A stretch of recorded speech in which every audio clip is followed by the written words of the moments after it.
Kozhikode ambulance ട്രാൻസ്ഫോമറിലിടിച്ച് കത്തിയുണ്ടായ അപകടത്തിൽ രോഗി വെന്തു മരിച്ചു. നാദാപുരം സ്വദേശി സുലോചനയാണ് മരിച്ചത്. മുൻപിലാണ് അപകടമുണ്ടായത്.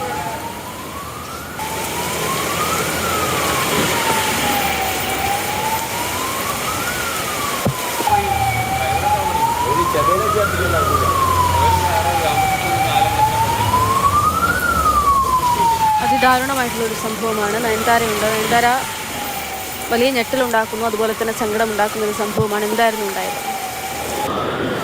ഇന്ന് പുലർച്ചെ ഒരു 3:30 കൂടിയാണ് അപകടം സംഭവിക്കുന്നത്.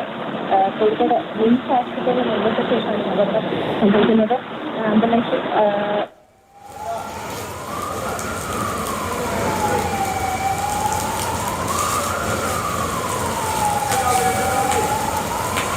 കോഴിക്കോട് മിംസ് ഹോസ്പിറ്റലിന് മുൻപിലാണ് ഈ സംഭവം ഉണ്ടായത്.